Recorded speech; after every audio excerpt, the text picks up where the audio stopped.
Welcome to episode 9 of the 24-Hour Hustle Show, and today we got special guest, Emmy Award-winning TV personality, entrepreneur, author, and coach and speaker today on the show. 1, 2, 3, 4, get it!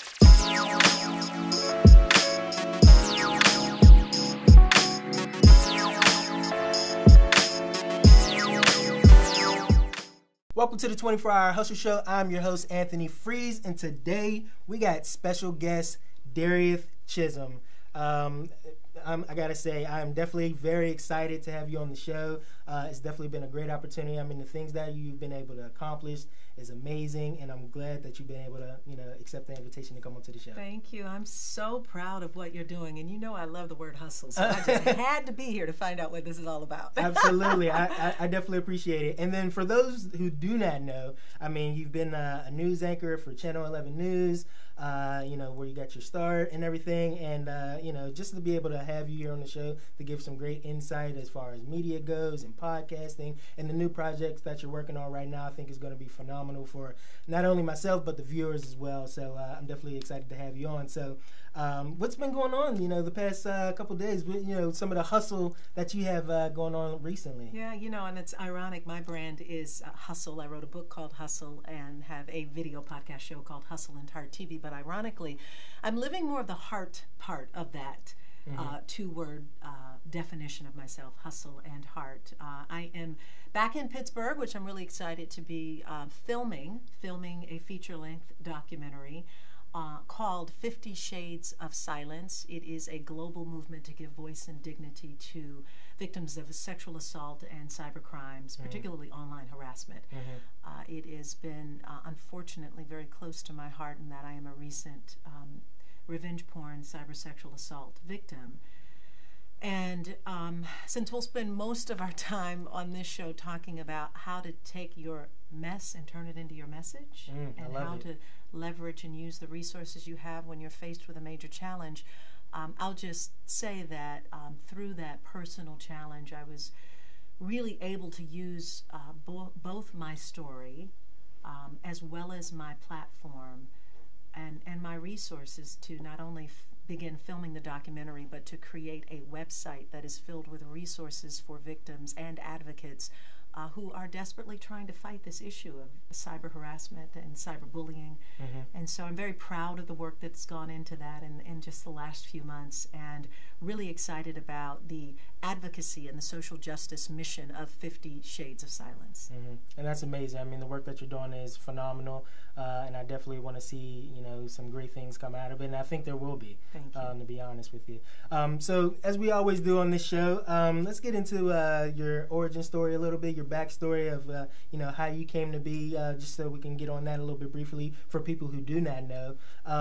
Where you grew up, where you started from. Give us your story. I hail from the D. I'm from Detroit. Okay, I respect that. Yeah, I gotta respect that. Born and raised in Detroit. I mean, I'll make that very fast. Went to Cass Tech and Wayne State. I actually started my television career in college. I was a 19-year-old college student and had a talk show called Strictly Speaking.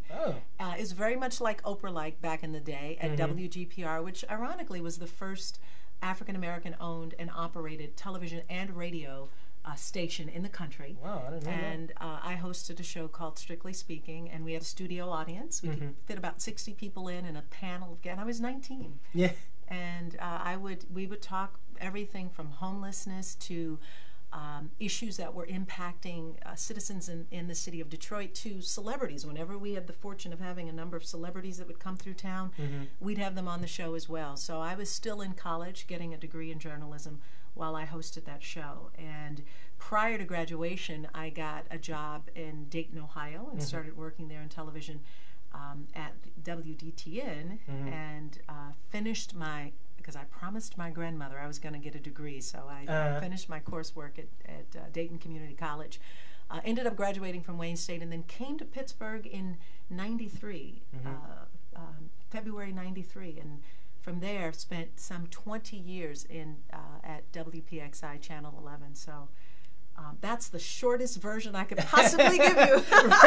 And that's okay. I mean, because your story, I mean, that's where it begins. We got a lot more to go after that. Yeah, right? I was going to say, we got a lot to cover. But that's interesting. So, just real quick, what was like some of the best experiences that you got out of being on television? Oh, my. I mean, I think the biggest thing was just what I hope was the impact that I made in the lives of people who watched Channel 11 each and every day. I really felt honored and humbled to deliver the news every night and to share with people what was going on in Pittsburgh. I mean, whether it was something as tragic as a car accident or a fire to more important stories, and knowing that I was the voice and the face of a station that people turned to and trusted for news. Mm-hmm. There's as a journalist, you enjoy writing and telling stories. I mean, that's part of why we do what we do. But then at the same time, you also are very much seen as a public figure, and in that there's a lot of responsibility there. And so I took that responsibility very seriously and enjoyed it and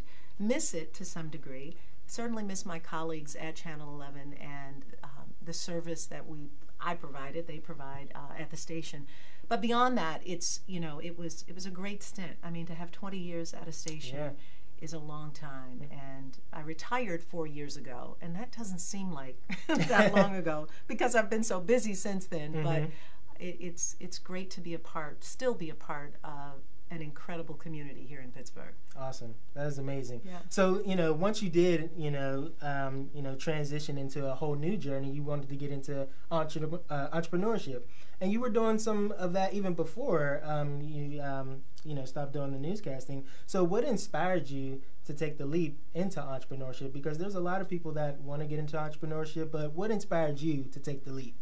I have been an entrepreneur all my life. It's funny, in my book, I talk about at 8 years old, I was selling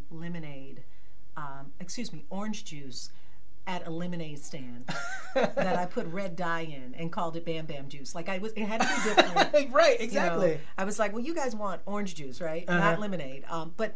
So from even as a young child, I just enjoyed being in business. And I went on to, in high school, I had a couple of small businesses. I had a vending service, and so I provided vending services in the city of Detroit when I was in college to pay my way through college. So entrepreneurship has always been in my veins. And I often say I was just a television personality playing a television personality, but really who I've been as an entrepreneur. And even through those years at Channel 11, as much as I enjoyed being a newscaster, I still had several businesses. And many entrepreneurs, particularly serial entrepreneurs, understand that desire to be of service, to have a product or a service out there that may in fact impact people's lives in some way or provide them with some product or service. And so it's just always been a part of who I am. And along the way, some of those businesses were brick and mortars where I had 16 employees and was very much in the traditional sense of owning a business. A lot more of it has been in the social entrepreneur space as a solopreneur working with individuals. But nonetheless, it's been a part of my life's fabric for almost all of my life. Yeah, it's been a part of your DNA for a long time. Yeah, that's why the word hustle, I think, just resonates with me in the positive sense of the word hustle. Right. Right. Yeah. Absolutely. Yeah. Actually, let's get into that. What do you feel is like your definition of hustle? I should have brought my glasses, but I have a clearly defined definition of hustle in my book. And here, I don't have my glasses. You can read it. There you go. So let's see. All right. So the introduction of hustle. Got the definition. Hustle is the never-ending flow of energy and commitment that sets the extremely successful people apart from the majority. Successful entrepreneurs hustle like there's no tomorrow. At every attempt, they give it their all of their attention, focus, energy, and commitment. Hustlers are not afraid to fail. They're not afraid to go after what they want in spite of their doubts or the naysayers. They simply remain in action, working, and enjoying their journey. Hustling is about taking action before the perfect conditions arise, taking a leap of faith before we receive permission, stepping out before it appears reasonable, and moving forward before others appreciate your next move. That is good stuff right there. That's a long definition. It is. I mean, it definitely. I don't know. Do you equate? Does that resonate? I would say I agree. I mean, a lot of that. I mean, especially the naysayers, because I feel like my haters are my fuel. That and you know, as far as also the appreciation and for me, hustle is like, you know, the late nights, the grind, the working from, you know, 7 to 3 a.m. in the morning and waking up early the next day and being able to have the excitement to go after it again and just having that desire and passion to just always want more. You know, I feel like it's definitely one of my favorite words because it's something that puts you in the action mode of doing, which is why I wanted to call the show the 24-Hour Hustle Show. I mean, because it's all about hustle to get things done. And I definitely want to get into this book some more because I know you got a lot of good tips, a lot of good hacks in there as well for entrepreneurs. So I think that's definitely awesome. So what inspired you to write a book? Because there's also people that want to get into, you know, motivational speaking and coaching and things like that. So what inspired the book? What was the concept? It was actually a few different things. One is there's a lot in here. Obviously my story is there, but it's truly about discovering the hustle and the heart of an entrepreneur and what it is that for people like you and I, that fuels you, that drives you, that keeps you moving, that allows you to take a leap or a jump of faith, even when the circumstances don't appear that they're right. I mean, and I think any entrepreneur, particularly those that have had to amass a great deal of courage to take that leap, understand this. And so what I thought I would do was to figure out, okay, so what is that? And so when you need that jolt, how do you deliver that to yourself? How do you appreciate that? What sets you apart from anyone else who says, yeah, I want to start a business, but then they never get off go? And there's truly a difference there. Oh, yeah. And that's what I thought to look for. The other thing I will say, and I've come to appreciate this more, and it may just be because of my age, but then the journey and the process of going through this, is that, you know, you can be in this hustle for a very long time, and it's very much, there's a lot of self-appreciation and promise in it. But there's got to be something more to it. And that's why the use of the word heart is so closely connected to the work that I do for entrepreneurs and even for myself.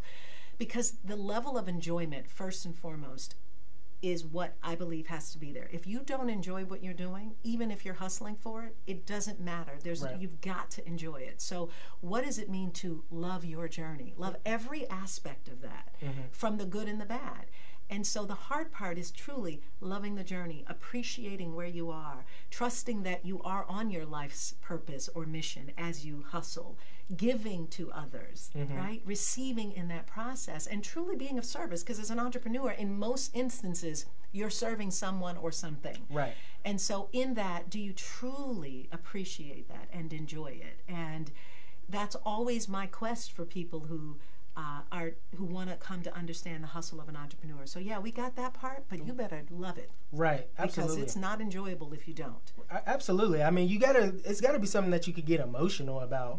I know there's 5 things that I know for myself that I always think about all the time as far as my mindset goes is, you know, number 1 is my mindset. What information am I putting in that is going to influence my mindset? 2 things that I could think of is the books I read and the people I associate with. So mindset is number 1. And then, you know, you do that over and over again, and the next one from that is your belief. How much do you believe in that thing? And then right after that is when you have a high belief level of something, you tend to get emotional about it, especially if somebody tries to combat you on it. So being emotional, having that belief level and also being emotional about it and having those 2 things tied together, I feel like is huge for people. And then also, you know, just to wrap things up with it, having the right attitude and then also hustling to be able to get it. So I think those are definitely great points. What are some stumbling blocks or challenges you think most entrepreneurs encounter in the initial phases of starting a business that they can do to overcome those things? Like, what are the challenges and how can they overcome them? Yeah, so I'll take what you just said a step further, and that leads us into some of what the challenge is. I think in most cases we know to read good material, right? Absolutely. I mean, I read constantly, and I could give you a long list of books that I think every entrepreneur should read. It's certainly very important to be in collaboration and working with others. And because that is definitely one way to learn, if in fact you're still learning, but then also to find resources and to be aligned with other entrepreneurs. And then there's a sense of knowing, right? Like you gotta know. There's a sense of having some faith about what it is that you're pursuing. But where most people, in my opinion, get caught up is lacking the courage to take action. It's not even in taking the action. Most of us are in action constantly. But the question is, what is that action and where is it leading to? And do we have the true courage to take the right actions? I'll tell you most people's test of courage. When it comes to writing a check or spending some money, they lack courage. And most entrepreneurs have got to be willing to spend money to get something done. Period. Absolutely. It takes money to make money. And that's one of the signs of, do I have the courage to move through? Now, the question becomes, well, that's great, Darieth, but I don't have the money to spend, right? There are resources. That's when you get creative. Oh my gosh, yeah, especially in this day and age. Yeah, I mean that's when you look deep and you then look around and then you use those books and you use those connections and you figure out, how can I create the financial resources that I need available to invest in this business or to move this project forward or to do whatever is in place there. There is where your courage and your test of conviction lies. And beyond that, it also becomes, when I face those dark moments, if you will, those times when I'm personally challenged, when I feel as though I've just been so far out here that I'm not quite sure that this is the right test, take another step. Ask good questions of yourself. What should I do? Where can I go? What is next? What is possible? And I think that in those times, that's when entrepreneurs really have to step back, because it's never really skill set. You can learn what you need, and you know this. I mean, oftentimes people will, when we say it's 90% attitude, absolutely. The 10% is the practical steps that you can be taught or you can learn or you can read about. It's about always adjusting, monitoring, adjusting and controlling both your attitude and your level of conviction and courage. Absolutely. I feel like a lot of what you just said was definitely key. A lot of good insight for sure. And that actually leads into my next question, because one of the things that you said a lot of people kind of struggle with is the investing part into getting their business going. So let's get into funding. How would someone go about funding their business? What are some ideas? What are some strategies that someone can do to help them invest into their business? Especially, like I said, in this day and age, I'm curious, what are some of your thoughts on this? I know I have some, but what are your thought process on some of the things that they can do to help fund their business? Well, if you have a side hustle and you're working and you're trying to start a business, don't quit the job. Right. First Absolutely. and foremost, because people, yeah, I know, we get these ideas and we're ready really to jump want, and go, and it's like, business, I'm going to just quit my job and go. No. I was going to say the same thing, but So let's start there, because we need a good base. So don't quit your job. In fact, work a little overtime, because you need the extra money. Right. Amass some additional money so you have it available to pay for some of those things that obviously need to be paid for.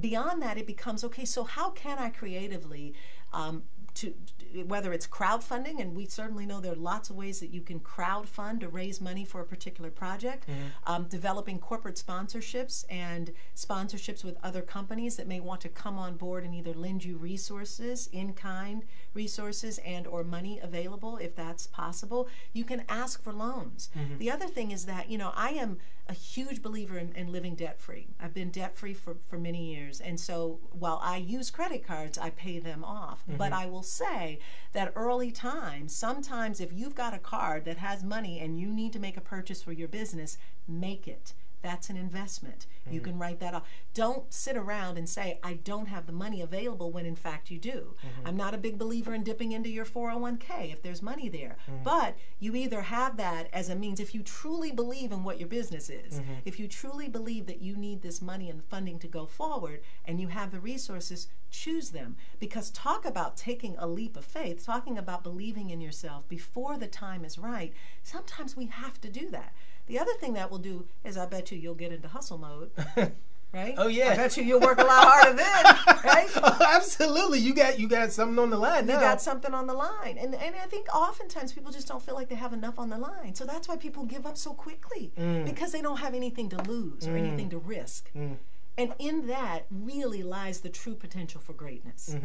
Absolutely. I mean, that was good stuff right there. I mean, That was good. And as far as like even taking it even further, some ideas that I also had in mind, like you can even sell stuff on eBay or even on Amazon or Let Go. Like I'm pretty sure they got a ton of stuff that could be. You can do something you can sell online, as you say. You can do a garage sale. Oh my gosh, there's so many things that you could probably offload or get rid of. Absolutely. That might be of some value to someone else. That you could, get you a few extra bucks, and then use it wisely. Absolutely. Yeah. The other thing I would say is also to figure out strategy-wise what are the purchases that absolutely need to be made today, and then figure out the cost associated with that, and then start looking at things in stages. Oftentimes we think of projects and then we get overwhelmed because we see, oh my God, it's going to cost us $300,000 to launch this project. Well, you may not need all of that right away. What is it that you absolutely need right now, and where can you resource the funding for it?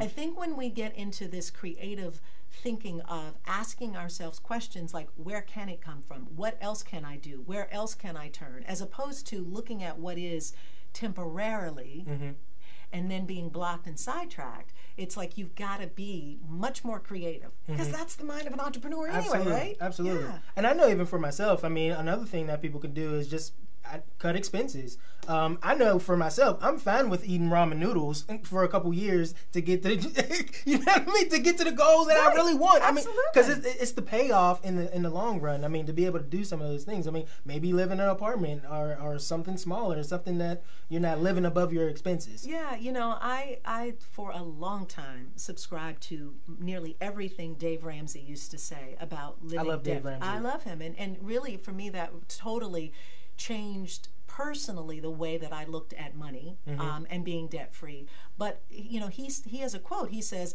"Live like no one else, so later you can live like no one else." So in that is taking those short-term sacrifices. And as you said, if you need money to fund your business, and it means ramen noodles versus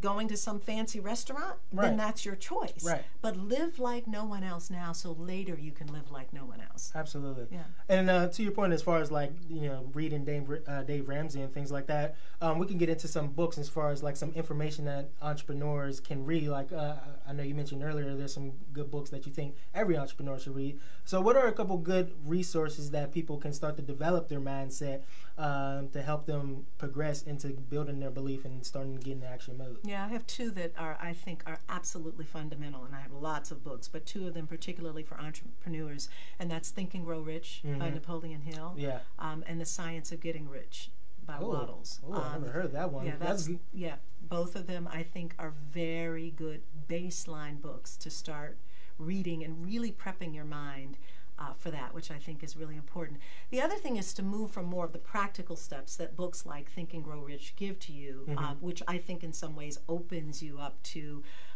what I call wealth consciousness. And so from there, moving into books like Abundance Now from Lisa Nichols, and the various different books to really move you into this mindset of not only looking at the practicality of money and how it flows, but the attraction of abundance and prosperity. And that really does require a self-discovery, but also just kind of an opening up to what is possible. And if you truly believe that you are a part of this divine universe that is providing for you, then it really is about stepping into this larger belief that you can attract anything it is that you desire, anything it is that you are wanting. But part of that becomes, what are you desiring? What is it that you truly desire, and why? And then trusting this process and flow of receiving, because you are focused on attracting that. Absolutely.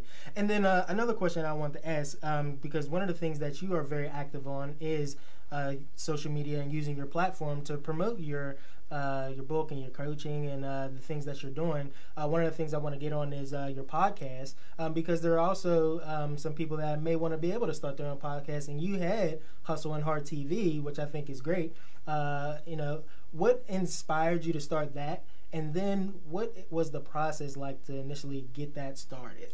So I am always thinking about what's to come. What's the trend? What's in place? And 4 years ago, video podcasting was relatively new on the scene. Podcasting had been around for a while. It kind of died off. And now we've seen this emergence of people doing podcasts. And in your case, yours is considered a video and it could be considered a podcast if you put it out on a podcast directory. And so I looked at that and I thought, wow, this could be a perfect opportunity. I'd since retired from Channel 11, that I could use my interviewing skills to really dive in and look at the hustle and the heart of an entrepreneur. And so as I thought about what platform would I want to do that on, it became very clear for me to think about, well, definitely podcasting, but I want to do it in video, so I'll use YouTube and my website. So as in many platforms as I could possibly present the material, that's where it came from. Then it became the fun part of, okay, so who am I going to interview? And, you know, while I love having a beautiful studio like this to work in, I pulled together a crew and we'd take 3 cameras out and we'd go on location and interview those entrepreneurs in their home, in their businesses, in their locations, to really unlock and really peel back the layers on what does it take to be successful, and what are you doing, and why is this working, and what are your challenges. Very much like the conversation that we're having. And that was clear to me that was a great way for me to not only use my skills from television, but then to also use my passion around entrepreneurship and empowerment and self-development. And so we were able to really put together 2 very strong seasons that did very well on YouTube, as well as my the website hustleandhearttv.com. But what really became a beautiful surprise to me is how well we did on iTunes. We launched it on both iTunes as an audio podcast, but as well as a video podcast. And because there were very few people in the space, and still is to this day, we were able to shoot to #1, and we were #1 for 2 months on iTunes, which afforded us lots of viewers all over the world. So to this day, when I go back and look at the analytics and the numbers, there were people from the Netherlands and Hong Kong and Israel and places. I have lots of friends all over the world, but I mean, some of these people I'm sure I didn't know, but they were watching the show, and that felt so incredible. But a couple things happened. It made me realize that we are in such a global space, and our ability to connect and engage with people all over the world is instantaneously on the internet. Absolutely. And when we restrict ourselves to our own county lines and states and don't realize the power of what we have through the internet and through things like podcasting and YouTube and iTunes, we really, as social entrepreneurs, have the whole world as our playground. Absolutely. Absolutely. Actually, that gets me into one of my favorite things to talk about, which is social networking and marketing online and things like that. So what is your approach to marketing your business? Well, it depends on what the business is. And certainly, I think, depending on which of those social platforms you naturally gravitate to. We know that we've got, Facebook, Instagram, Snapchat, Twitter, LinkedIn, YouTube, iTunes. I mean, we can really talk about it. But it's more an inclination as to where you comfortably feel as though you want to put your brand out, because you'll do it more often. Right. If Snapchat is a challenge for you, just because everybody's there and they're kids, doesn't mean that it makes sense for you. The other thing is to also identify, where's my target audience? Right. And if in fact, though, your target audience is on Snapchat, that's where you need to be. You need to learn to love it. So, because that's where, right? So really it's, what do I have to offer? But then where are the people that I'm looking to engage with? Who's my ideal target market, and more importantly, who is that person? Because the more you can narrow it down, the more you know your avatar, the more you know who that person is, you're going to be able to relate to them and speak to them in a language that only they understand. And most people feel like, that's too narrow, I need to be broad. Well, not with internet marketing. Right. Why? Because it's busy. Like, there's a lot of chatter, and you've got to be able to cut through the chatter, and the best way to cut through the chatter is to speak directly to the person it is that you're trying to speak to. So I would say, if your goal is to be successful online, that's one of the most important things, is to identify, who am I talking to? Where are they? what's the messaging, and then be very consistent with that messaging. Be very consistent with doing that. So for yourself, where have you been able to find your specific target market, and where have you found the most success for yourself for doing Hustle and Hard and doing your coaching? And also we'll get into your documentary. How do you plan on marketing and spreading those things out? Yeah, well, actually both online and offline. I'm still a huge proponent in doing things offline. Absolutely. It's great that we can all occupy a space online, but I think we connect more genuinely face-to-face. So I still do a lot of speaking events. I still network. I spend a lot of time either hosting workshops or retreats or speaking events or being a speaker to connect with an audience that way.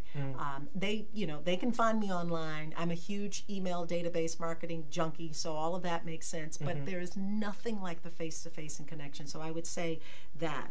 But in terms of online, Facebook it's just when I finally warmed up to it. It took me a while because I'm much older than you, but when I finally warmed up to it, that made sense to me. LinkedIn, but then with all the videos that I do, YouTube. So it's just a natural extension. Absolutely. So for somebody who is, growing their business online and they want to expand, where is there a specific place where you feel may be the best right now? Do you think it may be Facebook, or does it depend on just what place they may be comfortable with the most? I think it's, as I said before, it's about where you're most comfortable, but then really where's your audience? If you know that your audience is on Snapchat and not LinkedIn, then you really do need to be understanding how the different platforms that works. Right. And then, very early on, I would say that I felt as though just the organic, the natural process of posting and sending out information really allowed me to build my following that way. Now obviously you can spend a ton of money on paid traffic, which I still don't understand. I mean, the analytics change often, and so it's somewhat complicated, but there are lots of people who are very successful by leveraging their paid content through advertising on any one of these social networking sites. And typically what needs to be in place is what's called funnels. So if you don't have enough funnels in place, there it is, with enough content that you are engaging that community, once they get into your funnel and you're sending emails or you're doing live videos or you're doing something that works for them, then so what that they found you, you've got to stay in contact with them. And that message, again, has got to be completely clear to them about what they're looking for. Exactly. And then for people who don't know what funneling is, that's when someone may come across your content and then they can, maybe search you on your website. They can get involved in a newsletter to be able to stay more engaged, and you can be able to stay in constant contact with them all the time and giving them updates. And you always got to have content to be able to provide value up front to the people who are your audience, essentially. Absolutely. So if somebody is, building up a nice little following online, they got a funnel in and all that type of stuff, how does someone go about monetizing their business online? Yeah, and so that really depends on what you have to be monetized. Okay. Right? And many of us who are in this solopreneur space who have info products, that could look like a book, a course, a coaching program, something that is delivered electronically and that people purchase and then they consume online. Or it could be tickets to something that they're going to come and see face to face if you really want to leverage the whole offline. Some people have products and products, tangible products. Absolutely. That, you're in their funnel, you're engaging with them because you want that particular product. I think it's really important, if you're going to spend any amount of time building an audience, building traction, is to first give them value, but you need to have something to be monetized on the back end. Quite frankly, it should be multiple streams of income. There should be multiple points at which people can engage with you. And so I have a philosophy of that. Obviously there's a lot of free content and information on the front end. And arguably, I could say that Hustle and Hard TV for my viewers, as much as I spent a lot of money and a lot of time doing that, was entirely about info. You watch it, you get great information. Great. Hope it changes your life. Hope it impacts you in some particular way. Fantastic. But because you were receiving that content every week, you also got to learn about my book, about my coaching programs, about coaching with me one-on-one to help you grow your business and help you become more visible and leverage multimedia platforms and strategies. So because that is what I do as a coach, it made sense if you were watching me that you might decide, hey, I think I want to start a podcast, or I want to learn to speak on stage, or I want to develop videos, or write a book. And so I naturally was able to extend those offers to the audience that I was building, who were watching the podcast and ultimately got into my database. Right. One of the biggest things that I think people can also monetize if they're doing a lot of things online, let's say, for example, they are a life coach or they are a business coach and things like that. One of the biggest things that they can monetize is speaking engagements, which is something that you've been able to do a lot of. So, based off your experience, what can you tell us, from your personal branding that you've been able to develop over the years? How have you used your personal branding to be able to get involved in doing more speaking engagements and being able to do that? And I'll bring it to the point, just to kind of share with what I'm doing now with 50 Shades of Silence. I mean, 50 Shades of Silence is very much a social justice project. There are a lot of components to this that is very activist and advocate, and that, if nothing else, this is about giving voice and dignity to victims. And so before I even think about if there's any monetary solutions in that for myself, it comes from a place of truly wanting to help other victims, and which is why I have a number of speeches that are lined up, of which there is no pay for it. I'm not interested necessarily in that. I really want to impact the lives of victims in some way. However, it does take money to do a project like this. I mean, we have a $372,000 budget for a film that we've got to raise funds for. Right. And so if people get the message and understand that this documentary, when complete, will truly be that film that not only uncovers these issues around cyber crimes and sexual assault, but looks at why we don't have strong enough law enforcement and legislation in place to protect the victims and adequately punish the perpetrators. If you get that, if that for you is something that calls to your heart, then you might decide that you want to donate. And for filmmakers, I mean, and this is now a totally different conversation, but I'm bringing this into this whole thing around monetizing things. So, when documentaries don't make money. I mean, you spend a ton of money and you hope that people enjoy it and, it sends a strong message. But independent filmmakers like myself understand that in order to get these projects completed, it really does take people donating. It's the $5, $10, $15, $25, $100 donations along the way for people saying, I believe in this project. I see what's going to happen. And because ours is so multifold, it's not just a film, it's a website and a movement, that it does take what I call a village to raise a movement. And in that, we ask for donations. And that's a different model for me. I mean, I've been in business to have a service that people pay for. With this, if you want to donate $25, go to the website and donate. So it's different. And of course, we've got things like crowdfunds, and eventually we will do one on Indiegogo. But at the time, the emphasis is to get to the right people and to interview them. And there's all costs associated with that. Beyond that, to go back to this question about, as a speaker, how do you monetize? Oftentimes when I do speak, I'm typically talking about, I'm in the space of entrepreneurship. So I'm talking about how to start, grow, and expand your business, how to become more visible, how to turn your mess into your message.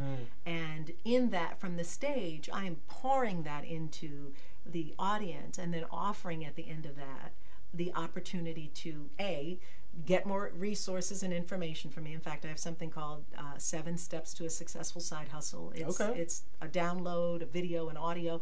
So people can start to understand that. But beyond that, purchase the book. If you're really interested in moving your business, consider coaching. Look at that. And so on the stage, at some point, you're getting to know me. You're getting to see the message. And if in there, you identify with my life's journey and the work that I do with entrepreneurs, you might say, you know what, I'd like to talk to her more about coaching. Or maybe they want to take my workshop formula course, which is an online course to teach you how to have successful workshops and retreats. So that's always in place. That's always there. But I truly do speak at this point from this standpoint of service and trusting and knowing that, there'll be a book that comes out of this. There'll be other opportunities to monetize it. And because as an entrepreneur, that's important. But in this moment of my life, this is truly about being of service to other people who are in that same space.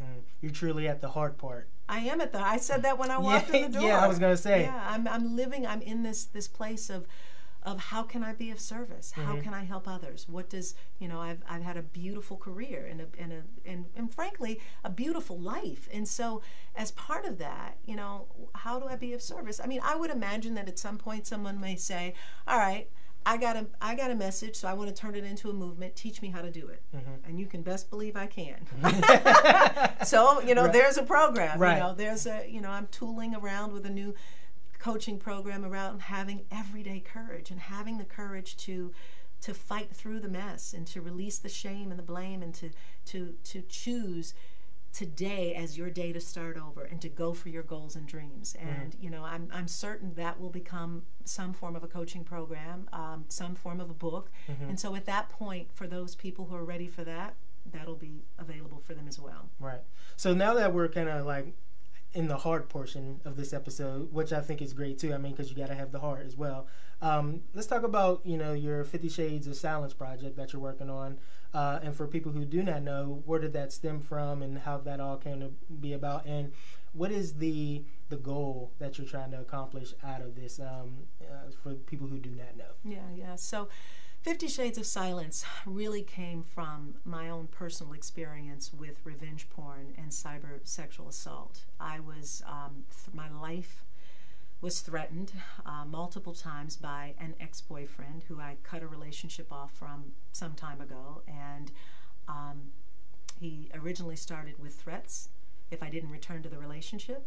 And when he couldn't make good on the threat to kill me, I picked up my cell phone one day and I saw photos and videos of me nude and naked that he had taken while I was asleep living with him in Jamaica. So he had taken this like a year prior and had held on to it and was extorting me, essentially, saying that if I didn't return, if I didn't come back to the relationship, that he would send those out on social media and put up a website. Now, given my celebrity and credibility and all that I've ever worked for, he knew that obviously that could be very damaging. And for a long time, it kept me very silenced. And as I continued to, you know, say to him, take it down, stop, he wouldn't. He was relentless in it. And then eventually he put up a website and put all of those photos on, which at the time, you know, was available for anyone to see. And I knew then that I needed to act and be much more aggressive about this. And so I hired an attorney. I am still in the process of both civil and criminal charges. But what I uncovered in this process is that there are thousands of people who are being cyberbullied, have cybersexual harassment or cybersexual assault or revenge porn or whichever term you plan to use for it, and are facing incidents. In my case, these weren't even photos or videos that I gave to him, let alone wanted him to use. And there are people who unfortunately are sharing their content and what might be considered consensual sharing. Whether it's consensual or not, the fact remains for those of us who don't want it out there, we should be able to adequately express that to internet companies and providers to have it removed. Not so easy. And that's where I discovered that it cannot be that all of a sudden the perpetrator still has the wherewithal to use the content to defame or discredit or destroy someone. And then I also looked at legislation. There's, you know, now, you know, over 30 states that have some form of legislation on the books to protect victims, but there are things like misdemeanors. The punishment is not nearly enough for the type of shame and blame and pain that the victim experiences. And we know that, you know, there have been multiple cases of children and adults committing suicide because of this. It is, I liken it to rape. I mean, and oftentimes simply because that material is available for people to see constantly, day in and day out. And it's, that exposure is so damning and humiliating and embarrassing. And so as I looked at, wow, the lack of legislation and the fact that people don't talk about it enough, and even from a global standpoint, I mean, mine is an international case, there are no real things in place to help protect us from that standpoint, that it became very clear that I needed at least to do something about this. And so I decided that I would use my voice, my story, and my platform to not only go public about what I was experiencing, but to shoot a documentary to tell this story as wide and as broad as I could. So we have interviewed multiple victims, that from cyberbullying to cybersexual assault to even luring and human trafficking and human sex trafficking, which is an extension of this behavior that goes on online. So I've interviewed them. I've interviewed advocates and law officials, or excuse me, lawmakers and legal experts who are crafting laws and bills to put into place for tougher legislation. So it's, you know, when it's done, my goal, to answer your question, is very widespread. First off is that we have distribution on multiple platforms. First, I'd love for it to win a few awards at film festivals, so you know, that would be nice. But more importantly, to have theatrical releases so people can host the screening of the movie in their own communities, whether it's at theaters or churches or schools or universities or organizations, and then afterwards open the room up for dialogue. So we'll provide a syllabus with talking points and a list of potential invited guests so they can talk about what are ways that we can be more proactive in not only protecting the victims but having more punishment in place. But then how do we become, as a social society, how do we become more responsible around posting, texting, and sharing? And to that degree, how do we do that? And then what do we do with children? You know, that doesn't mean they should go to jail for the rest of their lives, but we should be more impactful in helping them to understand the social ramification. They have weapons in their hands when they use them with the intent to harm someone. So how do we help to police that and help them? So the film, you know, when released theatrical, also available online so that people can download and watch it as well. The website, which is up and available, and by the way, it's 50, the number 50 shadesofsilence.com. We have filled it with a number of different resources to help people to learn how to get the website taken down. Mine has been shut down. How to proactively get it shut down, how to get content removed, who to turn to. We even have partnered with a group that provides a 1-800 number so people can call and get assistance right away. What to do with children, what are some safety precautions that you can take along the way. So those are all the things that are instrumental, and we're calling for angel ambassadors, people who say, yes, I want to be a part of this, I'm here to help, you know, I'll host a screening, I'll share the message, I'd like to donate, you know, whatever. So the website is there, and I'll say as a final piece that I have, as I said, just really become a strong advocate in this space. So my calendar is beginning to fill up with speaking opportunities to take this offline and into communities and into organizations. And I've said if I have to go to the UN, I will, because I am that committed to this cause, especially because so many people are impacted, but we're all going to be on the internet. It's not going away. Oh, yeah, not at all. So if we don't figure it out now, what do you think is going to happen in the next 10 years? Right. Absolutely, absolutely. So when is this documentary planning to be finished and everything like that? Well, we're filming now. We'll continue to film for the next few months, and then we'll get into post and editing, and then comes the potential for distribution. And so not any sooner than next fall. Okay. And that would be hustling. That would be the definition right there. That would be like, if that happens, that's pretty good. Yeah. So, you know, I would say within the next year and a half. Okay. Yeah. Awesome. But along the way, there's still a lot that can be done. I mean, so, you know, I tell people, go to the website now, leave us your name and email, you know, get on our Facebook page, be involved, you know, there's a lot of things and work that can be done now, especially if you care about this issue. The other thing I think that's really important is we're at a watershed moment in our country right now. There are more people who are now speaking out about sexual assault and rape and abuse and violence. We see this with the Me Too movement.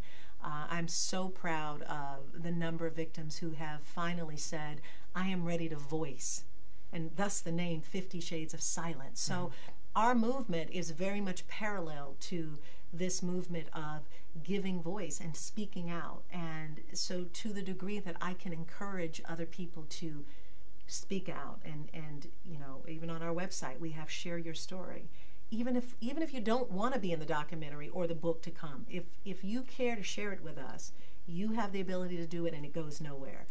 That alone there's freedom in that. There's so much freedom in just saying, me too, this happened to me, and never again.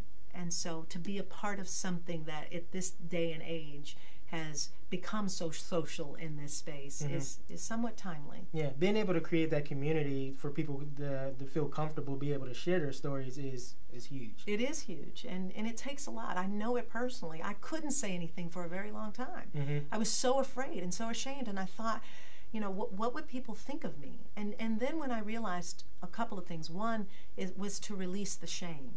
I didn't do anything wrong. Right. I unfortunately was in a relationship with someone that I knew that I needed to cut off. But what happened after that was totally on his shoulders. Victims oftentimes are blamed and shamed, which keeps them silenced. But then they give up their power to that predator or person who's doing this for fear that more of it will happen or others will point the finger at them versus them. And it's important for victims to know that you can release your shame, you can release the self-blame, and you can coalesce with other people who understand that, who can help you stand in your power. And even if you can't find the courage to speak up right now, let our voices help you find yours. Absolutely. So after everything is all finished and said and done, where do you see yourself going in the next 2 years, 5 years? What's the long-term goal? What's the legacy that you want to lay out that would be Darieth Chisolm? Wow, I appreciate you asking that. It's interesting because my tagline on my website is Leadership, Leverage, Lifestyle, and Legacy. Yeah. And I'm now living the legacy piece of that. So that the film obviously is around for a very long time, and that while the content obviously will change over the years, that it was very much a part of the early stages of where we are in this space of cyber assault. That personally, even to the degree that my case, I believe, may set some precedent. If not here, definitely in Jamaica where this started, because there's a lot. I've got the U.S. Embassy and Homeland Security and the FBI involved in my case. And we are in such great ground. So I think that some of my situation probably will set some precedents in the courts. Beyond that, where I see who I am and the person that I choose to be through this is not only to continue to be an advocate and an activist in this space, but to truly empower people to have everyday courage. So I see when this is complete, as I said, a book and speaking engagements and courses around taking courage when we're facing our biggest challenge, turning that mess into a message, owning it, releasing the shame, truly finding those everyday acts of bravery to move you from being stuck and stifled and blocked into your best version of yourself. You know, it feels like the natural extension of all of the work that I've ever done, and then my own personal experience and what I had to get through to develop 50 Shades of Silence. And so if I can impact other people's lives in that way, so that it's in a very positive way to help them course correct in their most challenging moments, then I think I will have served and done the work that I know I'm on purpose and on mission to do. Absolutely. So as we get ready to wrap, is there anything that that we didn't cover that you want to share or want to talk about, or what would be the message that you say that you want to truly impact on people, or anything of that nature? Yeah. Well, I guess there's a couple of things. One is I think that when you feel as though, and most times as entrepreneurs, when we get this thing that goes on in our belly and in our hearts and in our souls, and we say, yeah, this is what I'm here to do. This is my life's work. This is my life's mission, is that you follow that. I truly believe that, we are sometimes given divine guidance and appointment, and there are provisions that go along with that. We've got to trust that. We have to trust that that idea did not come to us in some fleeting moment without the other pieces being in place to help it manifest and come to fruition. Don't block the blessing. Don't get in the way of that ultimately becoming what it is. So the message in that is keep dreaming, right? Keep believing, keep knowing that I am here to serve a greater purpose, and that in spite of the temporary challenges or setbacks, I can move into that greater version of myself. And this is not the show where we're going to talk about faith or religion or any of that. I'll leave it up to the fact that I'm a huge advocate of meditation, of prayer, and of journaling. And often, if we can find our resting time as these hustlers out here doing our business, if we find those moments where we can truly connect to God, our source, whatever, and trust that we are in this for a greater mission and a greater purpose than just ourselves, it changes the way you do things. Absolutely. It really does. And you know, it's hard sometimes when we're looking at the checkbook, or we're trying to figure out why the phone isn't ringing, or we're not to suggest that we're not here to do that. And when you get to those times, ask. So what would you have me do? Where would you have me go? How is this supposed to unfold? What are my next steps? You know, the message is probably all being delivered consistently. We just clog it up because we get so busy doing so many other things. Right. So I would say that. And just as a side note, but you brought this up earlier, and this is to pivot back to the title of your show, which I absolutely love, and to what we were talking about, which is this 24 hours. You're absolutely right. We all just have 24 hours. And for those of us who have these big, grandiose dreams, right, we then feel as though we're limited by the time that we have. And, you know, I question myself, well, then why is it that people can become mega successes and they got the same 24 hours that we do, right? Exactly. Now, granted, they've been at it a little bit longer, so they can employ other resources and delegate. But even in the space that we're in, I offer to most people, my clients that come to me and say, oh my God, I'm overwhelmed, I don't have time, I can't get it all done. Trust me, I feel that. And then I remind myself of a few things. And one of them is to get everything you need on a calendar.